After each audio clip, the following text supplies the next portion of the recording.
बहुत बड़ी बड़ी बात है। सब लोग आकर बधाई दे रहे हैं, नंदरानी बधाई हो बधाई हो बधाई हो बधाई हो। इतने में एक ब्रजवासी ने क्या किया, एक बड़ी परात लेकर हाथ में आई और उस परात में 500 ग्राम के मक्खन के गोले लेके आई, आधा आधा किलो के। छोटे मोटे क्यों लाती भाई? और उनमें मिश्री विश्री तैयार करके, श्रीखंड तैयार करके लाई। अब क्या करे, लाला की खुशी में उठावे लोंदा, एक दूसरे को मारे। अब सब मन में गा रहे, नंद महर घर डोटा जायो और बरसाने ते टीको आयो। अब एक बात और सुन लो भाई, जन्म हो तो नहीं, उससे पहले तो सगाई तय हो जाती। क्या सामाजिक रिश्ते। वहीं पे एक बुढ़िया मैया आ गई। भगवान की दया से वो बुढ़िया मैया के मुंह में एक भी दांत नहीं। 95 वर्ष की बूढ़ी मैया बोली, जे ब्रजवासी हल्लो क्यों मचा रहे हो? सुबह ते का भयो?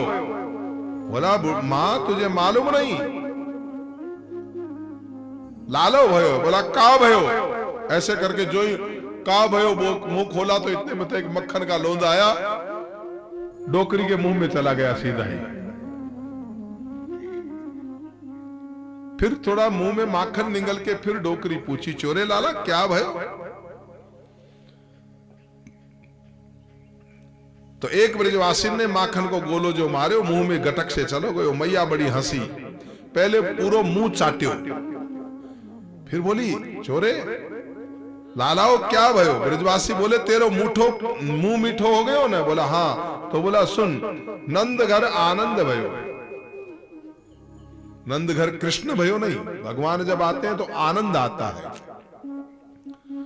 नंद घर आनंद भयो, जय कन्हैया लाल की। नंद घर आनंद भयो, जय कन्हैया लाल की। कन्हैया लाल की, जय कन्हैया लाल की। कन्हैया लाल की, जय कन्हैया लाल की। नंद घर आनंद भयो, जय कन्हैया लाल की। नंद घर आनंद भयो, जय कन्हैया लाल की। नंद घर आनंद भयो, जय कन्हैया लाल की। नंद घर आनंद भयो, जय कन्हैया लाल की। नंद घर आनंद भयो, जय कन्हैया लाल की। नंद घर आनंद भयो, जय कन्हैया लाल की। नंद घर आनंद भयो, जय कन्हैया लाल की। नंद घर आनंद भयो, जय कन्हैया लाल की। जय कन्हैया लाल की, जय कन्हैया लाल की। जय कन्हैया लाल की, जय कन्हैया लाल की। नंद घर आनंद भयो, जय कन्हैया लाल की। नंद घर आनंद भयो, जय कन्हैया लाल की। अब भाई कई वर्षों से बच्चा हुआ था तो सबने, कल हमने भी खूब जच करके नंद उत्सव मनाया। नंदस्त्वात्मजम उत्पन्ने जाता हलादो महामना। आहूय विप्रान वेद ज्ञान स्नातः सुचिरलंकृत। नंद जी के घर आत्मज हुआ, इसलिए आज नंद महाराज मन वाले हो। बड़े बड़े देवज्ञ वेदज्ञ ब्राह्मणों को बुलाकर नंद महाराज ने धूमधाम से लाला को जन्मोत्सव मनायो। और धेनु नाम नियुते प्रादाद विप्रेभ्ये समलंकृते। तिलालिद्रीन सप्त रत्नोग सात कोम्बाम्बराव्रतान। नंद बाबा के लाला के जन्मोत्सव की खुशी में 2 लाख गायों का दान किया। कहते 7 तिल के पहाड़ बनाए और सोने से मंडित करके, गायों के सींगों पे स्वर्ण मंडित करके सब गायों का दान कर दिया। गौदान की बड़ी महिमा है। अब बड़ा जन्म महोत्सव मनाया। गोपियों के मन में कितनी खुशी है, कितना आनंद है। ऐसा श्रृंगार करके आई है आज गोपियां, कितनी सुंदर इनकी झांकी है। सब गोपियां सज धज कर आई है, नन्ही नन्ही सी बालिकाएं भी सज धज कर आई है, और बूढ़ी बूढ़ी माताएं जिनके मुंह में दांत नहीं है वो भी सज धज कर आई है। बोला, चलो री, नंद रानी के घर पे लालो भयो है। आनंद की बात है। बड़े हर्ष की बात है कि आज नंद के घर लालो हुआ है। गोपियां लाला को आशीर्वाद दे रही है। आशीर्वाद कैसे दिया जाता है? बोला यशोदा जी हमारो आशीर्वाद है, आपको लाला की 1000 वर्ष की उम्र हुए, जुग जुग जीवे। यह आशीर्वाद तो बराबर है। ऐसे तो सब कहते हैं कि 1000 साल की उम्र हुए, आपको लाला जुग जुग जीवे, लेकिन यह आशीर्वाद कुछ और ही तरह का था। गोपियों के मुख से क्या निकला?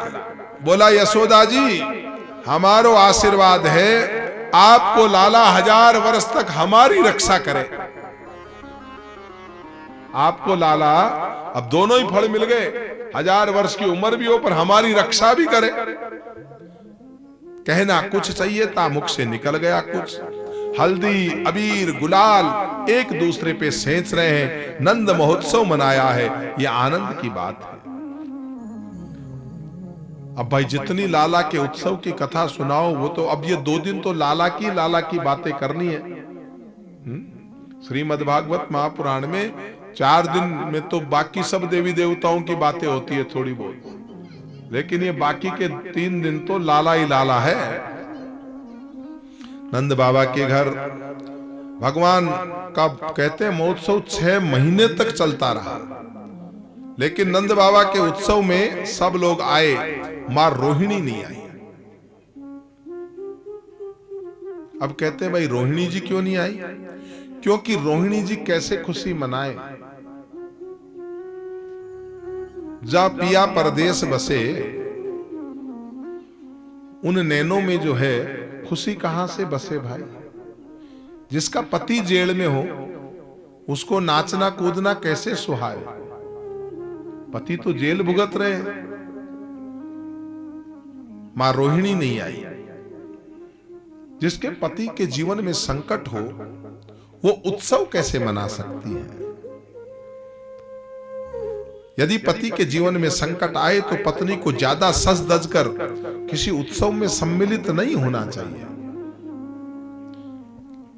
मां रोहिणी अपने कक्ष में बैठी है, खिड़की से कृष्ण का जन्मोत्सव देख रही है, रोती है खाली कि देखो आज मैं अपने लाला के जन्मदिन पर जा भी, हमारे घर में इतना बड़ा उत्सव हो रहा है, भगवान में जा भी नहीं सकती। आज लाला का जन्मोत्सव मनते मनते 6 दिन पूरे हुए।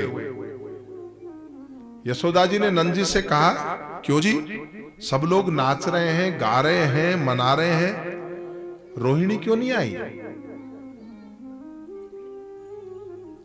यशोदा बोली मैंने तो ध्यान ही नहीं दिया, रोहिणी भी आ में नहीं। नंद यशोदा दोनों गए, रोहिणी से बोली आप क्यों नहीं चल रही? बोला बहन मैं कैसे जाऊं, आप लोग मनाओ, आपका मेरा तो यहीं से आशीर्वाद है, क्योंकि मेरे पति जेल में बंद है और ऐसे में मुझे श्रृंगार करना शोभा नहीं देता, मैं उत्सव में कैसे जाऊं? नंद जी ने कहा देखो आप नहीं चलोगी रोहिणी जी तो हमारे मन में बहुत कष्ट होगा, आपको तो चलना ही पड़ेगा। जब ज्यादा आग्रह किया तो देखिए रोहिणी च महाभागा नंद गोपाभिनंदिता व्यचरद दिव्यवास स्त्रकंठाभरण भूषिता। रोहिणी मां ने देखा अरे संसार के नियम अलग हैं, ये कोई मनुष्य ने जन्म नहीं लिया, ये तो भगवान ने जन्म लिया। गोविंद का जन्मोत्सव है, गोविंद के जन्मोत्सव में संकोच कैसा? रोहिणी जी भी आई, लाला को गोद में लिया और यहां रोहिणी जी ने एक दृश्य देखा। कन्हैया सोए हुए हैं पलना में और बलराम जी बार बार खड़े होकर पलना को पकड़कर खड़ा होने का प्रयास कर रहे हैं। खड़े होने का धड़ाम से गिरते हैं, फिर बलराम जी खड़े होते हैं।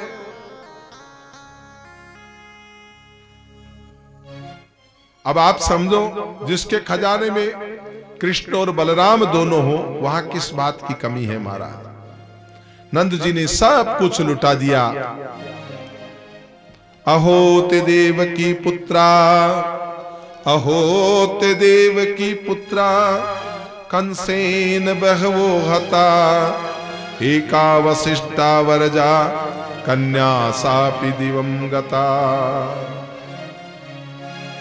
वसुदेव जी, बड़ी कष्ट की बात है, जितने पुत्र तुम्हारे घर में जन्म लेकर आए, दुष्ट कंस ने सबको मार दिया।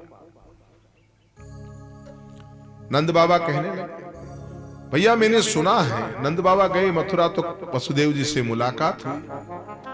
मैंने सुना एक कन्या बची थी, वो भी स्वर्ग में चली गई। सुनकर मोह को कष्ट भयो। वसुदेव जी अब नंद बाबा को ये तो कह नहीं कह सकते कि तुम्हारे घर में जो बालक है वो बालक मेरो है। वसुदेव जी कहते मन छोटा करने से क्या फायदा नंद जी, ये समझो आपके घर में जो बेटा है वो बेटा भी मेरा ही है, मैं तो उसे ही अपना बेटा मान लूंगा। नंद बाबा ने कहा, भैया वसुदेव मेरो थोड़ी है, तेरो ही है, अपना ही समझना, दोनों को मिलकर पर। क्योंकि नंद बाबा को कंस को टैक्स चुकाने के लिए तो जाना ही पड़ता था, तो नंद बाबा कह के गया कि देखो आप उत्सव मनाओ, मुझे तो एक बार जाके आना पड़ेगा। इधर कंस ने रात्रि को आपातकालीन सभा बुलाई और सभा बुलाकर अपने सैनिकों से कहा, मेरे शत्रु कृष्ण ने जन्म ले लिया है और मैं नहीं चाहता कि बड़ा होकर मुझे मारे, इसलिए कृष्ण की मृत्यु होनी चाहिए, कृष्ण को मारना चाहिए, ऐसा मन में विचार है, बताओ क्या करें। कंस के बड़े बड़े राक्षस सैनिक थे, उन्होंने आकर कहा, महाराज कहां ढूंढेंगे कृष्ण को, एक एक बच्चे को ढूंढने में बड़ी दिक्कत है, हमारे दिमाग में तो एक ही शब्द आता है, इस 84 के ब्रिज में पिछले 2 महीने में जितने भी बच्चे खत्म हुए वो सबको मरवा दो। अब कौन कृष्ण है कौन नहीं है कौन ढूंढे। हम उन गांवों में भेष बदल करके जाएंगे, राक्षस का रूप धारण करके जाएंगे और वहां जो भी नए बच्चों ने जन्म लिया उन सबको हम मार कर आ जाएंगे। कंस ने कहा, यह तो ठीक है, लेकिन तुम हो राक्षस और राक्षसों को अपने घर में घुसने कौन देगा।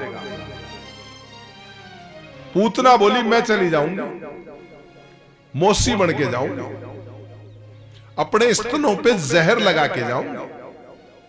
अब इधर तो लोग बाल कृष्ण लाल का जन्म महोत्सव मना रहे हैं, बस वहां पहुंचकर कन्हैया को गोद में लेकर स्तनपान कराऊंगी और जहर लगते ही छोटा सा बालक तो है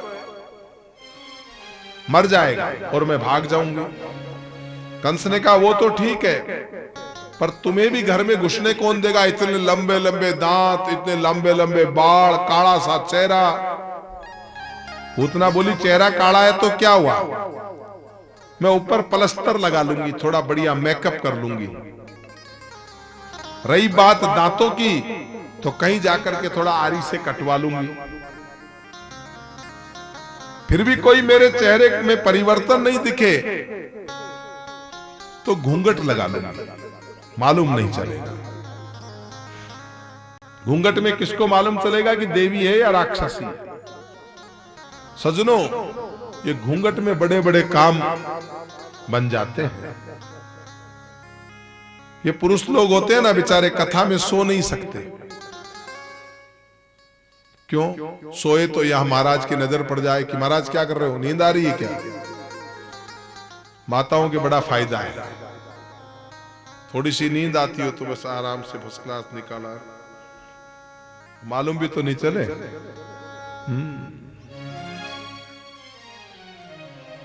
क्योंकि जब भी सोएंगे तो हमारी नजर अगर पुरुषों पे पड़ेगी तो उनको तो टोक देंगे, महाराज नींद आ रही है क्या। लेकिन माताएं तो लंबा घूंघट निकाल, और कई कई माताओं की तो कई कथाओं में ऐसा देखा, ऐसी समाधि लगती है जैसे रात भर बेचारी सोई हुई न हो।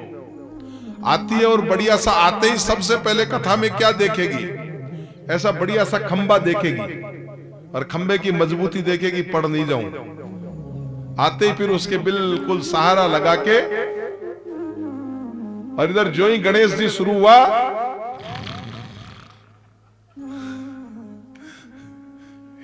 खरज का स्वर लगता है, खरज का, नीचे का मंद सप्तक का।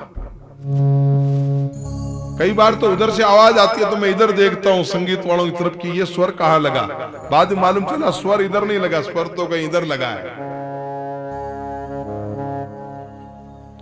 पूतना बोली, मैं घूंघट लगा करके चली जाऊंगी। अब बताओ कौन समझ सकता है? और रही बात महाराज, स्त्री के चरित्र को समझ पाना भी आम व्यक्ति के बस की बात नहीं है। स्त्रियां तो बहुत महान हैं, लेकिन कई कई स्त्रियां ऐसा चरित्र करती है, पति क्या धोखा खाए पूरा समाज धोखा खा जाता है। पूतना बोली मैं प्रकट नहीं हूंगी। और महाराज घूंघट लगा करके गई, और घूंघट भी लगाया पूरा 1.5 हाथ का। अब घूंघट में आजकल तो ससुरा जी को गालियां सुनाती है, आजा बज मारे तेरे मुंड पे हंडिया फोड़ूंगी।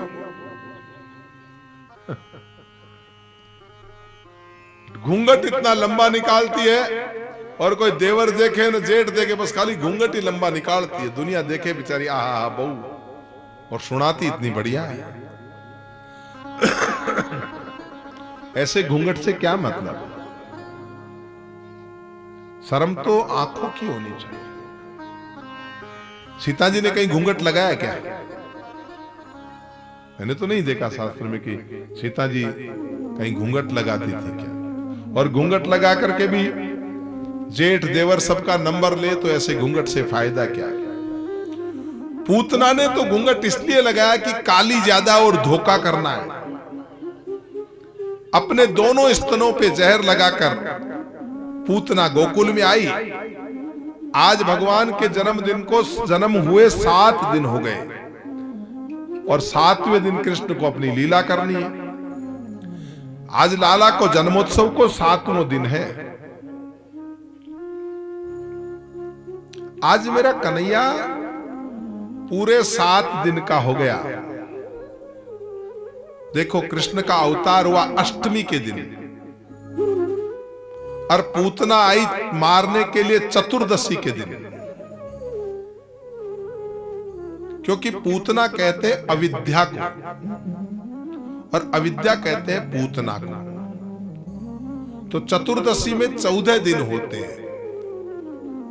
ये 14 स्थान अविद्या के होते हैं। 5 ज्ञानेंद्रियां, 5 कर्मेंद्रियां, मन, बुद्धि, चित्त और अहंकार। इन 14 जगहों पर अविद्या का वास रहता है। आज वो अविद्या रूपी पूतना नंद बाबा के घर पहुंची है, और यहां तो सब के सब लाला का जन्म महोत्सव मना रहे हैं। सब के सब क्या गा रहे हैं?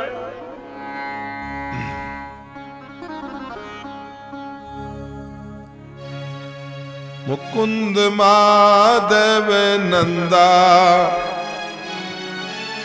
मुकुंद माधव नंदा, ओ भजोरे मन गोविंदा, सावरी सुरत मुख चंदा, भजोरे मन गोविंदा, सावरी सुरत मुख चंदा, भजोरे मन गोविंदा, नटवर नागर नंदा, भजोरे मन गोविंदा, नटवर नागर नंदा।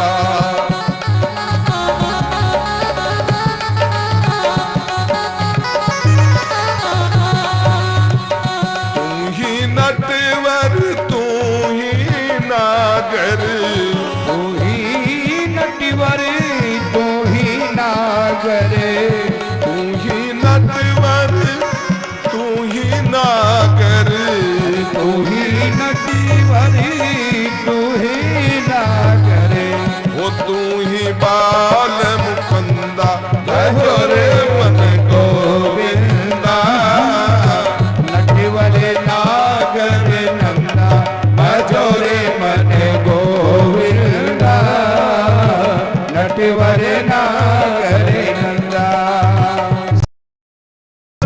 में राधा जी बड़ी है, सबके यन में राधा जी बड़ी है, सब सखियन बिच राधा जी सुहावे, सब सखियन बिछे राधा जी सुहावे जो तारो बिच चंदा भदोरे मन गोविंदा नटवर नागर नंदा भदोरे मन गोविंदा नटवर नागर नंदा भदोरे।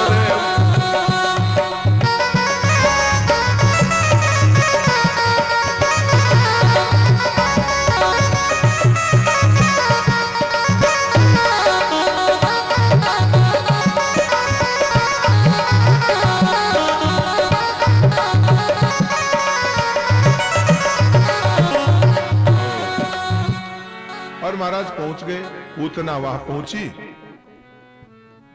मां यशोदा ने देखा भाई ये नई नई दुल्हन कहां से आई है, पहचान तो गई। सबने पूतना को देखा, सबने कहा भैया जी ये कौन आई है? अरे बोला लाला का दर्शन करने आई होगी भाई, बहुत दूर दूर से न मालूम कहां कहां की औरतें आ रही है दर्शन करने। एक बोली तू ना जाने ये यशोदा के बचपन की सहेली होगी, तू तो रस्तो देना तो क्या मतलब।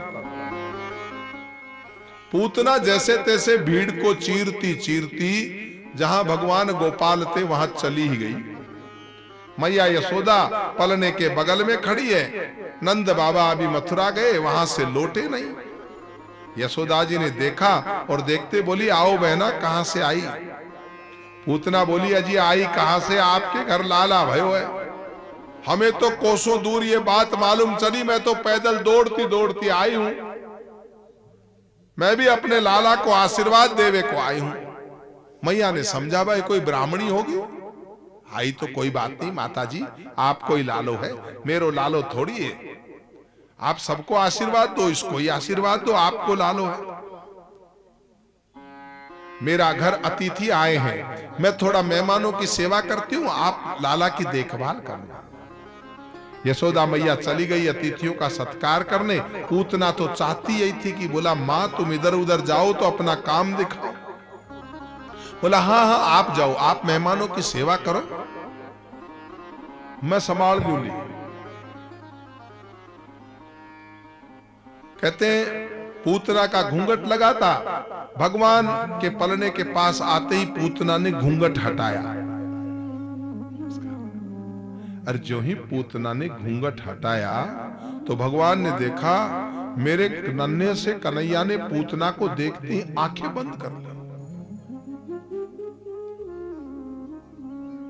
परीक्षित ने प्रश्न किया सुखदेव जी महाराज से, बोला महाराज आंखें बंद क्यों की?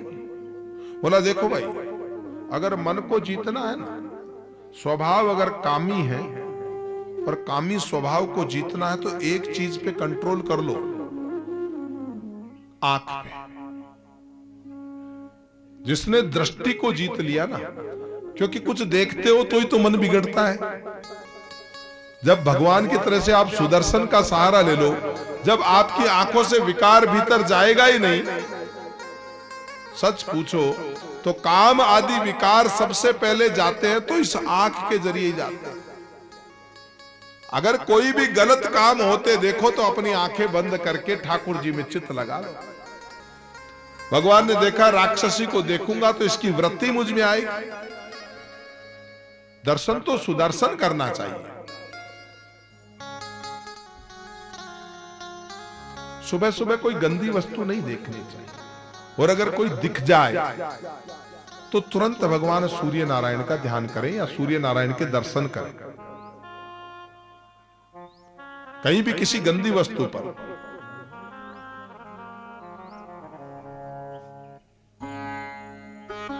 सुबह सुबह कोई मरा हुआ जानवर भी मिल जाए या कोई दुर्घटना ऐसा कुछ भी मिल जाए, गंदा वस्तु, आंखें बंद कर ले और भगवान सूर्य नारायण को देखें। भगवान ने आंखें बंद कर दी। अब भगवान की आंखें बंद करने में कई चक्कर हैं। भगवान के मन में शायद ग्लानि हो गई थी कि मैंने 24 अवतारों में 2 ही अवतार तो श्रेष्ठ है, और दोनों ही अवतारों में देखो मेरी स्थिति, मुझे सबसे पहले इस औरत को ही मारना पड़ेगा। मैं राम अवतार में आया तो सबसे पहले ताड़का को मारना पड़ा, और कृष्ण अवतार में आया तो सबसे पहले पूतना को मारना पड़ रहा है। कई भाव हैं। आखिर कहते हैं पूतना ने कन्हैया को गोद में लिया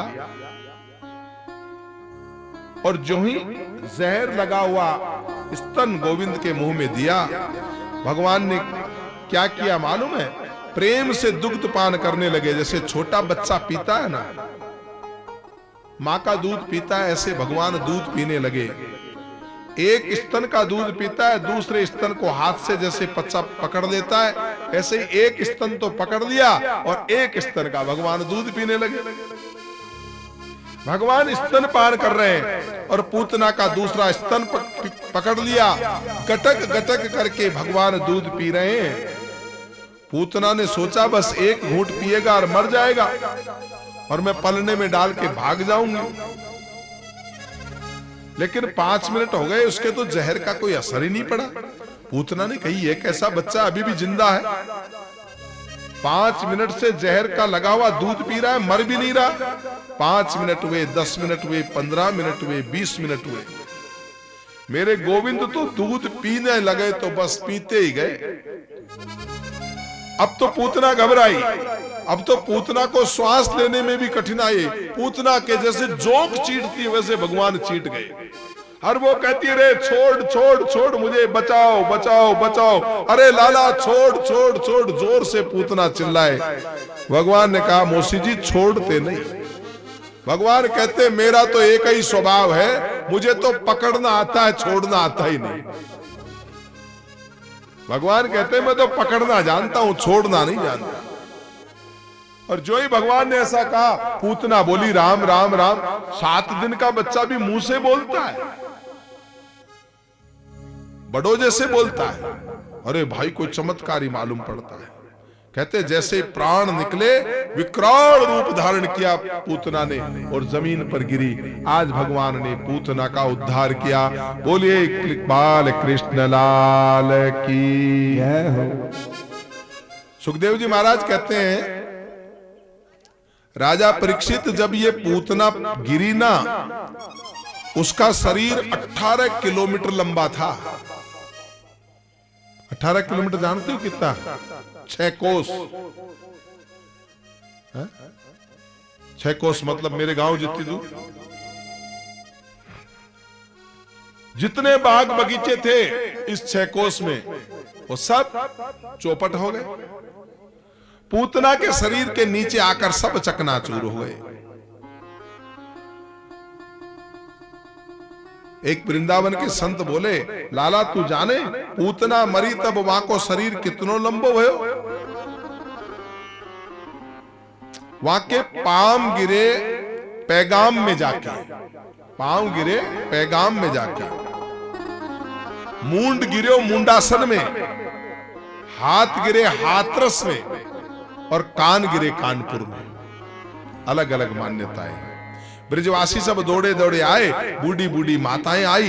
विशाल पूतना राक्षसनी का शरीर पड़ा है यशोदा के द्वार के आगे मैदान में, और वक्ष स्थल पे मेरे कन्हैया विराजमान है, खेल रहे हैं। बोलिए बाल कृष्ण लाल की। माता बोली यशोदा ये तूने क्या क्यों? राक्षसी की गोद में तूने लाला को काहे को दे दियो? मैया तो दौड़ी दौड़ी गई, अपने बच्चे को गोद में लेके आई। गोपिया बोली तुम्हें ऐसे लाला को सबकी गोद में नहीं देना चाहिए।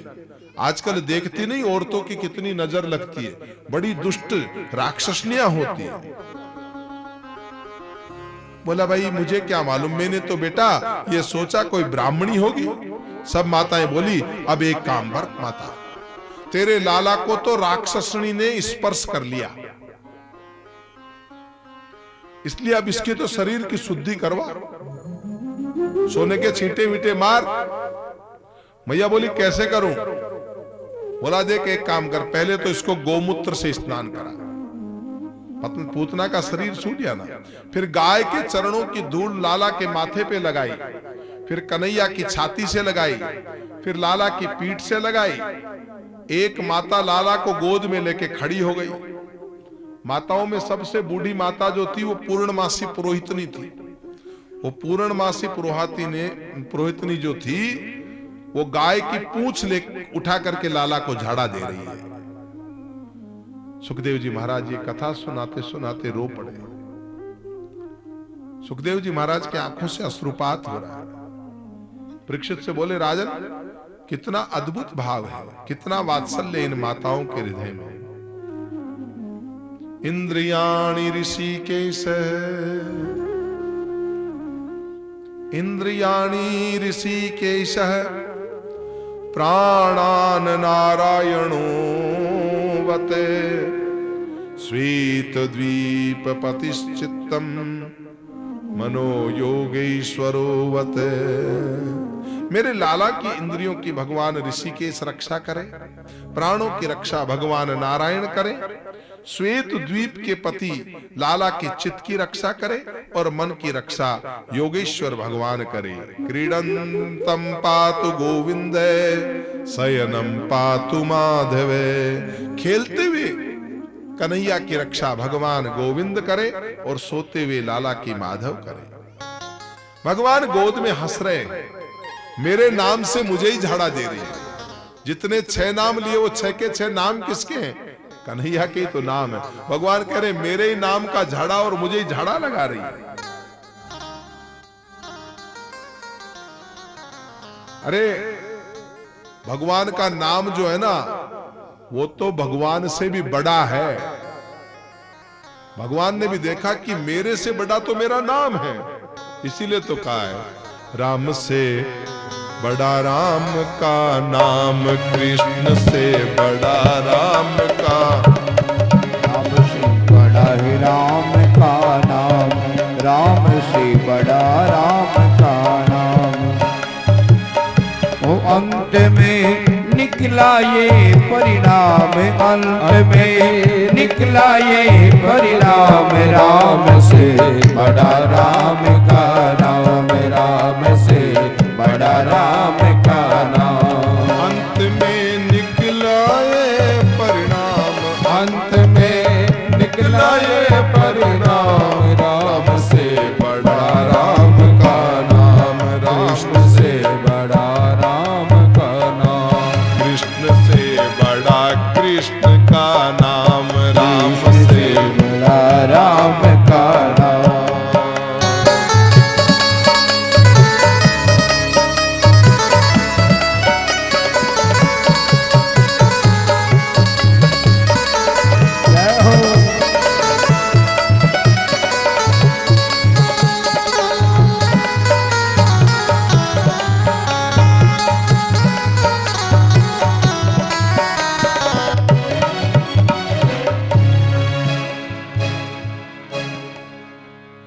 अब साहब कहते हैं कि पूतना के शरीर को जलाया, और जब पूतना के शरीर को जलाया तो इतनी सुंदर सुगंध हुई, बड़ी खुशबू आई।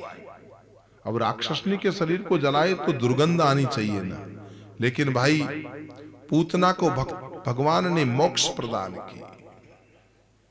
पूतना नाम बढ़िया नहीं, जिसका काम बढ़िया नहीं, जिसका भोजन बढ़िया नहीं, जिसका रहन सहन बढ़िया नहीं, उस पूतना को भगवान ने ऐसी गति प्रदान की। क्यों? भगवान के पास जो भी जाता है, जो भी भगवान की शरण जाता है, भगवान उसके दुर्गुण भुला देते हैं। भगवान ने जन्म लिया, शंकर जी ने मन में विचार किया कि भगवान की बाल लीला के दर्शन करने चाहिए। और कैसे चले? तो शंकर भगवान ने बुलाया भुसुंडी जी को। राम जन्म में भी गए थे और यहां भी काक भुसुंडी जी और भगवान शंकर दोनों ज्योतिषी बन के आ गए। एक तो शंकर दत्त शर्मा और दूसरे भुसुंडी दत्त शर्मा, और कहा बहुत बड़े ज्योत के आए, ठेठ कैलाश पर्वत से आए हैं। यशोदा मैया ने कहा कोई भी ज्योतिषी आए पहले अपने यहां लेके आओ, लाला के दर्शन कराएंगे।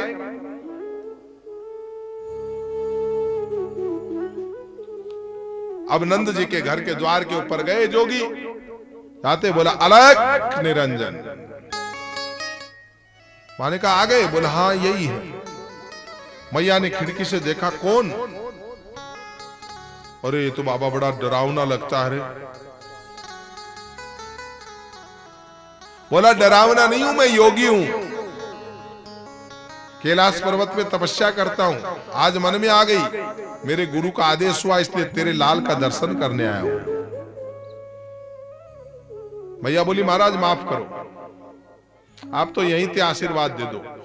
कोई दक्षिणा वक्षिणा चाहे तो ले जाओ, सोना दे दूंगी, चांदी दे दूंगी, गहना सब कुछ दे दूंगी, आटा चावल दाल कंबल जो कुछ चाहिए ले जाओ, लेकिन मेरो लाला तो डर जावे, दर्शन नहीं कराऊंगा।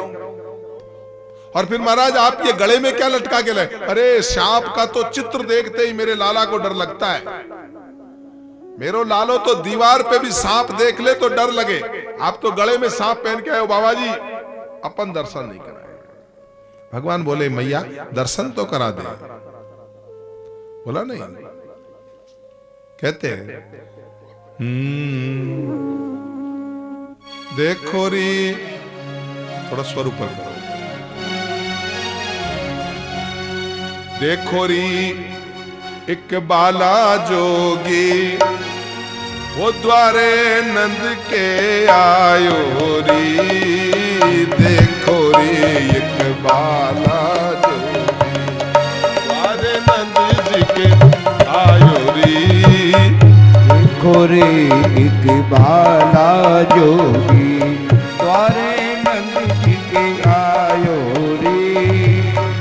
द्वारे नंद के आयो जोगी, द्वारे नंद के आयो री।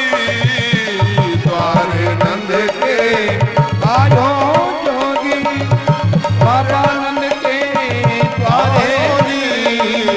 देखो री एक बाला जोगी, वो द्वारे नंद के आयो री।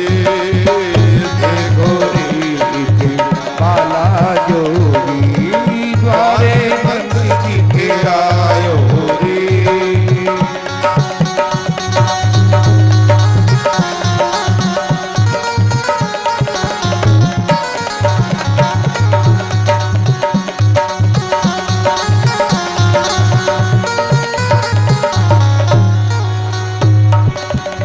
ना चाहिए तेरे हीरे मोती माल, ना कोई माल सवायो री। ना चाहिए तेरे मानक मोती, ना कोई हीरे जवराते। ना चाहिए कोई मानक मोती हो।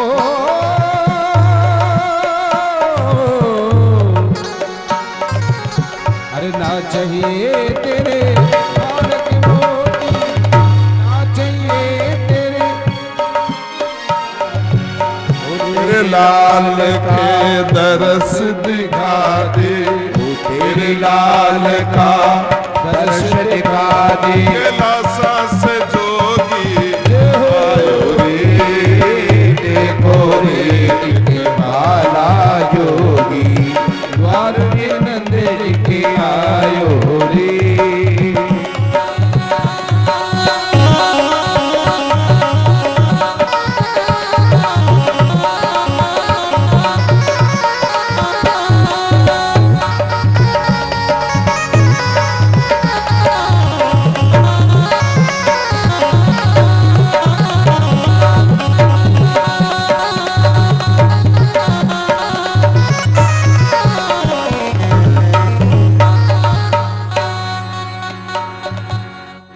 कहते हैं नंद जी के बाबा के घर आकर के बोला कैलाश पर्वत पे तपस्या करते हैं। मैया बोली 80 वर्ष की हो गई मैं तो 80 वर्ष की बुढ़िया। बाबा 80 वर्ष की बुढ़िया को भी तुझे देख के डर लग रहा है, मेरो लालो तो 8 दिन को है। क्या हाल बना रखा बाबा तूने, तेरी विकराल जटा, गले में सांप लटका रखे, मैं तो दर्शन नहीं कराऊंगी। तो उसने कहा कोई बात नहीं, तेरी मर्जी की बात। भगवान शंकर चले गए और कहते हैं जो ही भगवान शंकर वहां गए और इधर से कन्हैया ने रोना प्रारंभ कर दिया। वाव वाव वाव लगा दिया। पूरा पूरा महल गूंज गया। अब कन्हैया तो रुकने का नाम ही नहीं ले। भगवान शंकर तो चले गए। बोला मैया तेरी इच्छा, तू दर्शन करावे तो ठीक, नहीं कराए तो ठीक। अब लोगों ने कहा, औरतों ने कहा कि अरे तेरे छोरे को कोई नजर वजर तो नहीं लग गई? कईयों ने हांसली वांसली बिठाई पर हांसली भी नहीं बैठी। तो बोला क्या हो गया छोरे को? कोई आया तो नहीं था तेरे घर पे? बोला आया क्या, एक बाबा आया था सुबह सुबह। तो बोला क्या हुआ? बोला कह रहे थे लाल के दर्शन करा दे, मैंने कराए नहीं गयो। तो तू एक काम कर, उस लाला को वापस बुला के ला, शायद कोई जादू टोनो कर गयो मेरे लाल पे। चल रे नंद योगी नंद भवन में मात यशोदा बुलायो रे। चल रे योगी नंद भवन में मात यशोदा बुलायो रे। माँ के लाल को नजर लग गई, माँ के लाल को नजर लग गई, राई लोन करायो रे।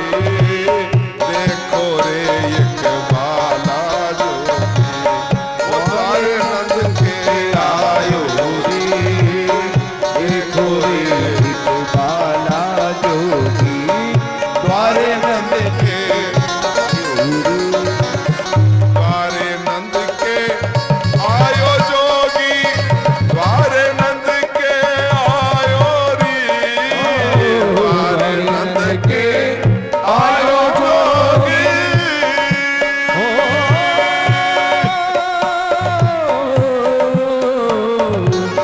द्वारे नंद के आयो जोगी, द्वारे नंद के आयो री। देखो रे एक बाला जोगी, द्वारे नंद के आयो रे। देखो रे एक बाला जोगी, द्वारे नंद के आयो रे। देखो रे एक बाला जोगी, द्वारे नंद के आयो रे। देखो रे एक बाला जोगी।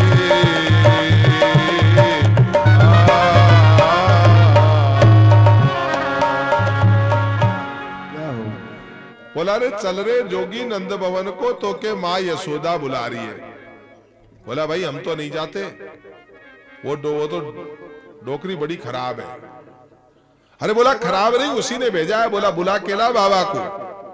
अरे बोला नहीं हम गए थे। बोला तेरे लाल के दर्शन करा दे, हमको दर्शन भी नहीं कराया और साधु को कह दिया जा।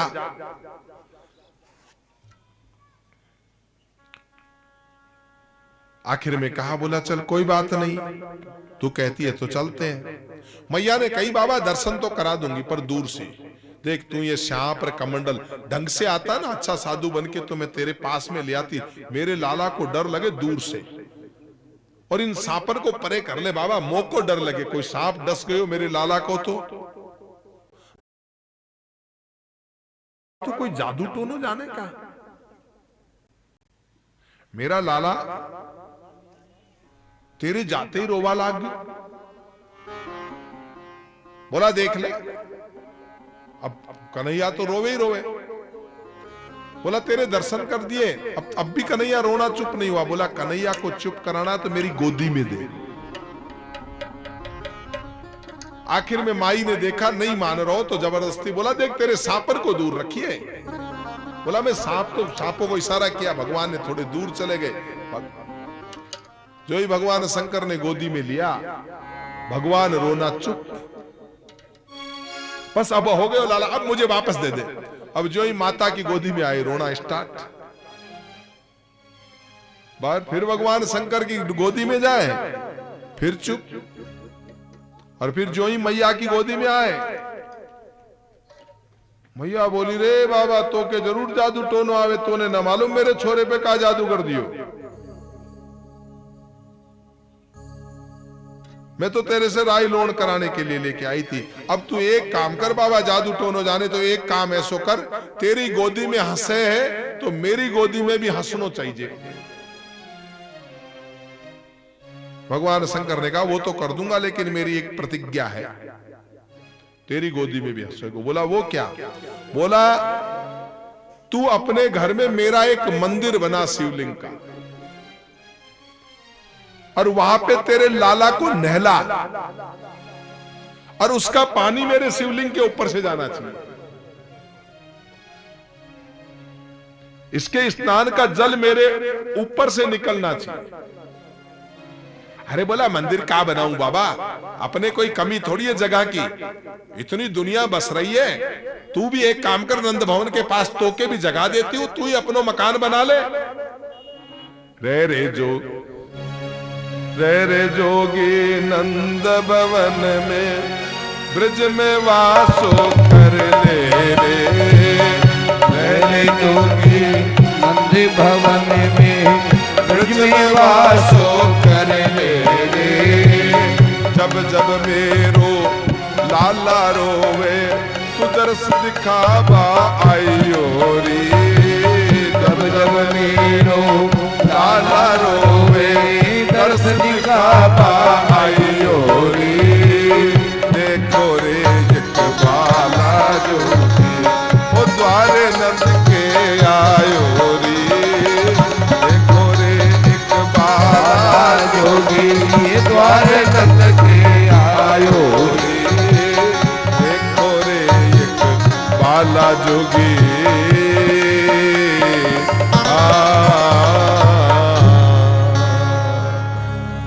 आखिर में माँ यशोदा ने भगवान शंकर का एक छोटा सा मंदिर बना दिया। बोला बाबा हमारो लालो रोनो नहीं चाहिए। बोला अब नहीं रोए। लाला एकदम प्रसन्न हो गए। भगवान शंकर तो कृपा के सागर हैं। अब कहते हैं पूतना मर गई, शंकर जी दर्शन करके चले गए। अब आया तृणावर्त नाम का राक्षस। तृणावर्त किसको बोलते हैं भाई?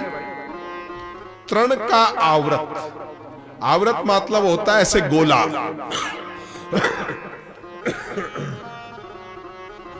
जिसको अपने राजस्थानी में बोलते हैं ना बम्बुड़िया, ऐसे चक्रवात। 1 वर्ष का बालक हो यानी 6 महीने का बालक हो जाए तो उसका नामकरण करना चाहिए, लेकिन उससे पहले ये तृणावर्त आ गया और उस तृणावर्त राक्षस का भी हमारे कन्हैया ने उद्धार कर दिया। बोली बाल कृष्ण लाल की। कहते 1 वर्ष का जब बालक हो तो उसका उससे पहले पहले नामकरण हो जाना चाहिए। ये जड़ूला कर्म जो है ना वो ये पहले वर्ष में हो जाए, नहीं तो फिर दूसरे में नहीं होता, फिर तीसरे में करना पड़ता है, या तो पहले में हो जाए। लेकिन यशोदा और नंद तो उसका नामकरण कराना ही भूल गए, नाम निकलवाना ही भूल गए। क्योंकि जब लाला से काम चल रहा है, सैकड़ों नाम रख दिए तो एक नाम रखे कौन? जिसके जो मन में आवे सो कहे। कोई कानूड़ो कह दे, कोई कनुआ कह दे, कोई कन्हैया कह दे, कोई लाला कह दे। यदि यशोदा मैया के वात्सल्य का कोई वर्णन कर सकता है, माता दिन में कितने नाम रखती होगी? दिन में 50 नाम रख देती थी।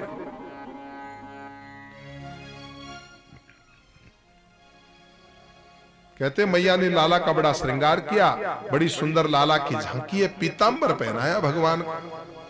लाला के सुंदर सुंदर घुंघराले केस है, मोतियों की माला है, बीच में मोर पंख लगायो है, आंखियों में काजर लगायो है, पलना में सुलायो है, लेकिन वो तो सोवे ही नहीं। मैया लोरी गा के सुना रही है। ओ चंदन का पलना रेशम की डोरी झूला झूलाऊं निंदिया को तो चंदन का रेशम की डोरी झूला झूला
परोला डोला सजाए आई है परोला डोला सजाए चंदा से मिलने दूर चली जा चंदा से मिलने दूर चली जा आके तू निंदिया दूर चली जा तो हे सुलाऊं गा गा के लोरी झूला झूलाऊं निंदिया को तोरी चंदन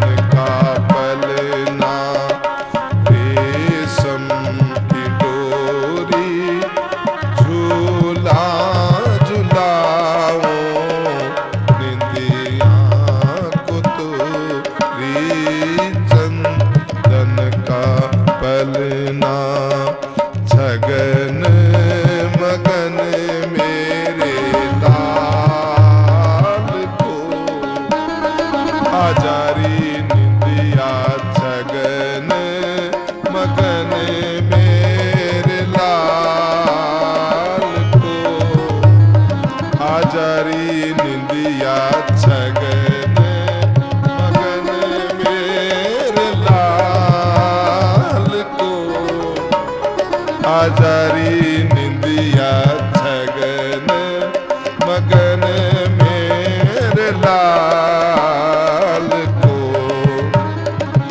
चंचल मोहन श्याम के नैनन बीच समा जप तप पूजा पाठ सो विधि ना दियो मोहेला सो जा कन्हैया लाडले सो जा कन्हैया लाडले मैया बजावे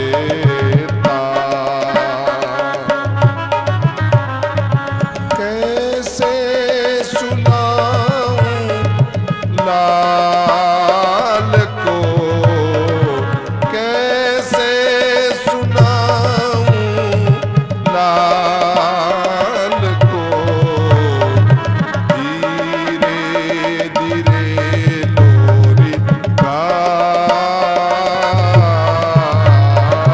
चंदन का पलना रेशम की डोरी झूला झूलाऊं निंदिया को तोरी सोवे कन्हैया सोवे कन्हैया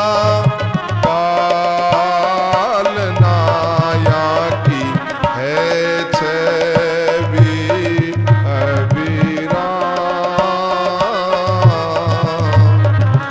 आंगन की शोभावे मेरो सोई रहो घन श्याम आजारी निंदिया लाल को